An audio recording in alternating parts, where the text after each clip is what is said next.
Grace's story begins one night, sitting on the stairs of a building, blood-soaked, smoking a cigarette. Police surrounded her. A stampede had broken out, and the entire Ledamus family inside had been wiped out. A police officer approached Grace and asked, "Are you okay? What happened?" Grace could only say, "Family." She collapsed on the stairs, unconscious.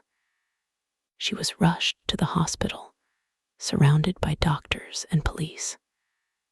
At one point, she stopped breathing, and everyone thought she would die. But during this unconscious state, memories of what she had done to the Ledamus family began to flash through her mind. Perhaps because of those memories, she suddenly regained consciousness, and it was revealed that the doctors had actually saved her life. A day or two later, a police officer came to her and told her that she was going to jail for a very long time. The Dedma's family has been murdered, and you were the last person to meet them, and their blood is on your clothes. The situation is tense. Grace's younger sister, Faith, arrives. 7 years later, they're facing each other.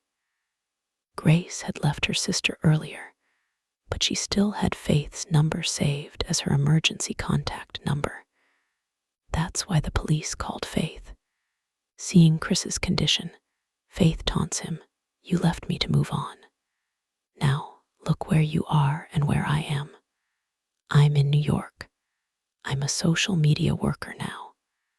I have my own apartment, and my fiancé works in finance. We have a settled life. But look at yourself. What happened to you? You married Alex, didn't you? And as far as I remember, he was very rich." Grace replies, "If I tell you, you won't believe me." Faith said, "Okay, then I'll leave." Grace interrupted her and began to explain everything. She told her that when she married Alex, his family didn't come to the wedding. Then, sometime later, he took her to meet his family. There, the family asked her to choose a card. It was a game of high-end sec. I too thought it would be a simple game, but in reality, it was a game of death. It was either me or his entire family, and then I wiped out their entire family. The story shifts from here to another location, and a powerful man, chest, is shown. He was watching the news on his large TV where a war was going on. He simply made a call and said, "Ceasefire."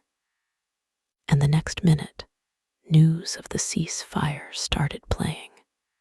This was enough to indicate that this man was extremely powerful, and the world danced to his tune. At this moment, one of his lawyers comes to him with a thick book and tells him that the Ledome's family is gone, but their daughter, Grace, has survived. Hearing this, he becomes excited. He immediately sends a message to his secret group, announcing that the Ledome's family is gone, Grace is saved, and the game will begin soon. This message reaches different families in different countries, and everyone who reads it becomes extremely excited. Here, we learn that all these people were part of a dark council, and all the members of the group were extremely wealthy. The world's wealthiest families were part of this dark council. In simple words, it was part of a cult. We now learn that Just has 2 children, Titis and Ursula. Lowe's informs him that there will be a new game, and they must win the high seat. The high seat was the position that led the entire council. This special ring was always given to the high seat. Jester says, "This ring should remain with our family. You both play and win." After saying this, he lies down on his bed, and then his 2 children suffocate him with a pillow, killing him. The reason for this will be revealed later. At the hospital, a police officer takes Grace for interrogation. But on the way, the same officer is suddenly attacked by a group of men with knives. It's revealed that the attackers were members of the Dark Council families. As soon as Grace saw him, she took her sister and hid. She knew he was there to kill her. She wanted to escape with Faith at the first opportunity, but the man appeared and attacked them both. He was about to kill Grace, but suddenly he exploded because he had broken the rules of the game. Killing Grace before the game began was not allowed, so she was punished for her death. Faith was shaken by this. This was the first time she had ever seen him. He was starting to believe Grace's words. Grace quickly went to the policeman, took the key, and unlocked her handcuffs. Then she put her blood-stained clothes back on. As they left, they encountered two men holding smoke grenades filled with poisonous gas. This caused them to faint, and they took them away. The scene then shifted, and we were shown a large, luxury hotel. This hotel belonged to the Danforth family. It had a casino, a club, and everything else, and the upcoming game was also going to take place there. Titus ordered the hotel to be evacuated. 3 large cars arrived, and 3 families arrived. With the arrival of the guests, preparations began for the game to begin, and we were shown that Grace and Faith were being tied up by the men. Legis then said, "Call the chest. Let's start the game." Just then, Faisella announced that Chest had died this morning, and now Titus would play in his place. War arrived with a thick book. He explained the rules of the game. The Dumas family is gone, and the only remaining member of their family is Grace, and the next round will be played with her. The winner will receive the ring and become the leader of the high seat. Grace flatly refuses to play. Then, Lauer threatens her with killing her sister, Faith. To save her sister, she agrees. At this moment, Francesca enters, revealing that she deeply hates Grace. She was originally supposed to marry Alex, but Alex left her for Grace, and she was going to vent this hatred on Grace today in this game. Then, the men again injected Grace and Faith with anesthesia. Then, the lawyer gave them all a strange pen, which they filled with their blood and signed in his book. It turned out that Grace and Faith had been sedated to hide them, and the game was for the families to find them. The first one to find and kill Grace would be the winner and leader. When Grace and Faith regained consciousness, they saw that they were both handcuffed. Grace quickly picked up her sister and told her to run away as fast as possible. But Faith stopped them, saying, "What's the point of running? They're waiting for us. They'll find us and kill us any minute.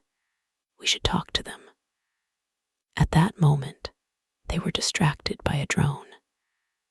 They looked up and saw a girl listening to their conversation through the drone, which had a microphone attached to it.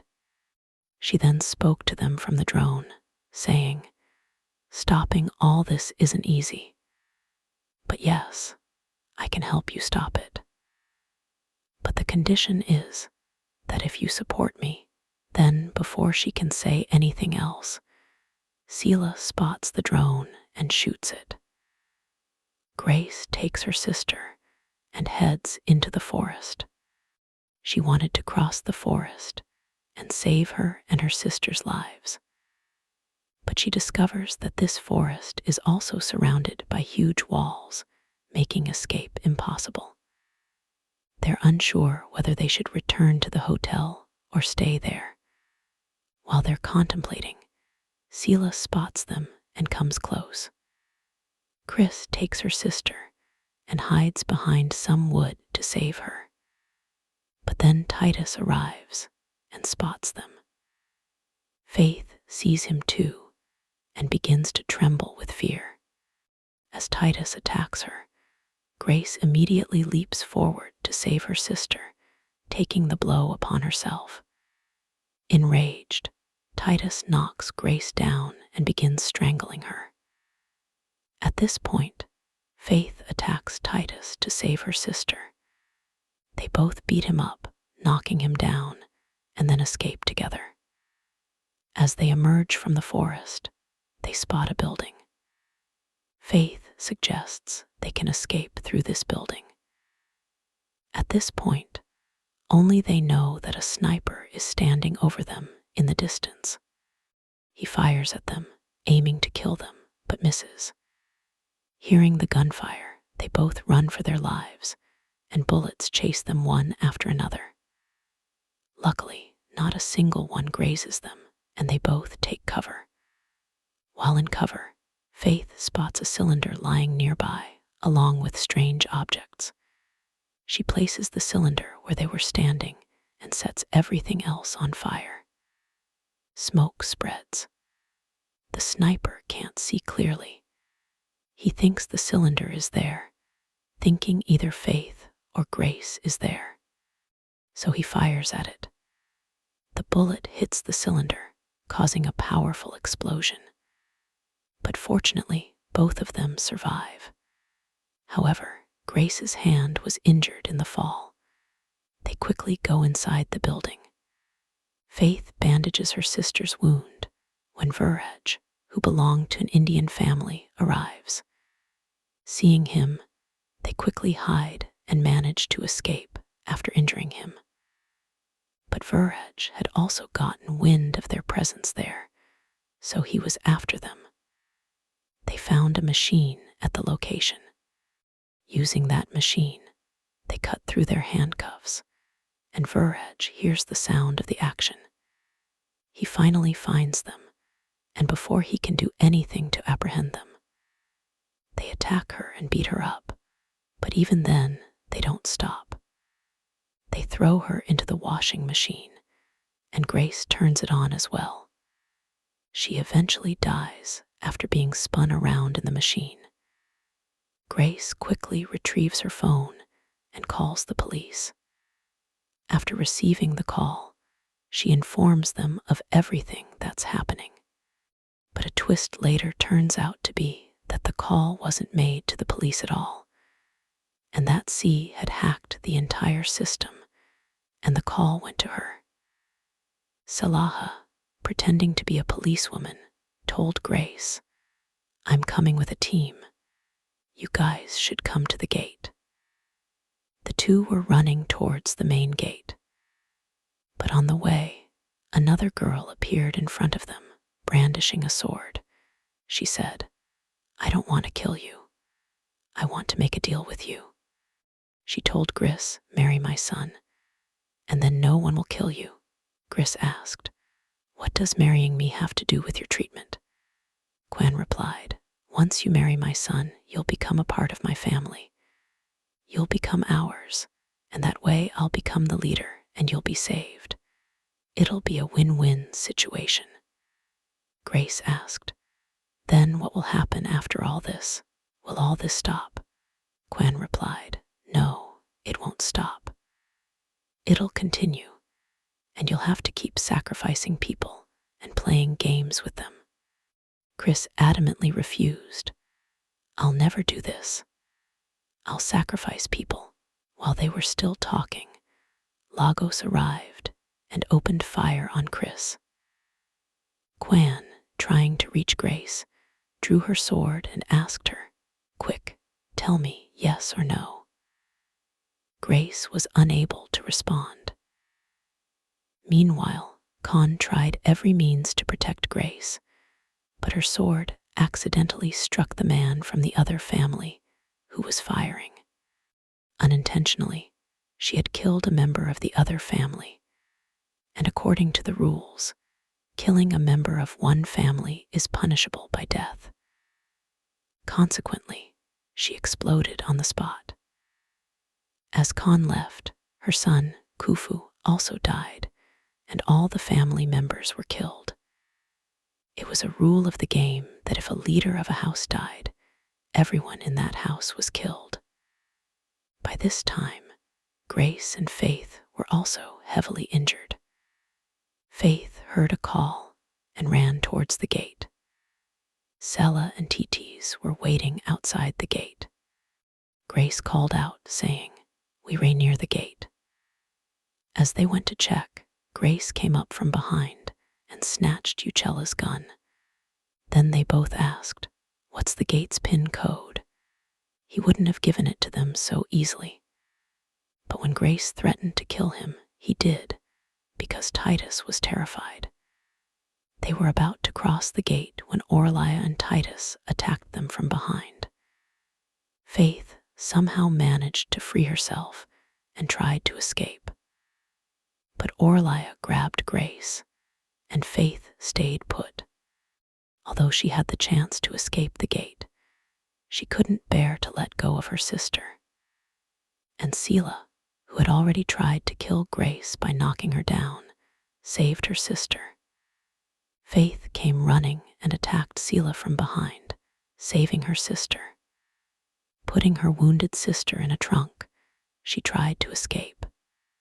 Meanwhile, Francesca, who already hated Grace, she decided to go into the fray and kill Grace directly. While she was searching for Grace, Faith had brought Grace to a room, wanting emergency treatment. Faith, with great courage, removed the object that was stuck in her body. Writhing in pain, Grace screamed at Faith, saying, "You had such a great opportunity to escape. Why didn't you run? You have a life. You were happy in it. Why did you get involved in all this for me?" Their argument escalated to the point where Faith finally left Chris. As Faith tried to get up, grabbing some pants, Francesca appeared in front of her.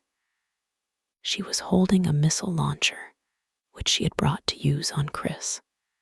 But perhaps this was her first time using it, which is why she failed the first launch. Now, since the missile launcher didn't work, she tried to attack him with her hand. But Grace picks up a spray bottle lying nearby and sprays it in his eyes. Francesca snatches it from her hand and sprays it in his eyes, blinding them both. They then try to kill each other, even though they couldn't see straight. A little while later, when Francesca's brain recovered, she severely beat Grace. She was about to kill her when Grace's brain also recovered. She mustered all her courage and began to attack Francesca again. This courage came from Grace, a courage she used to save her own life. She beat Francesca so hard that she fainted. Faith was returning to her sister when Titus caught up with her. He couldn't reach Grace, so he took out his anger on Faith. Faith, blinded by the excessive beating, went into a frenzy. Thankfully, Ursula arrived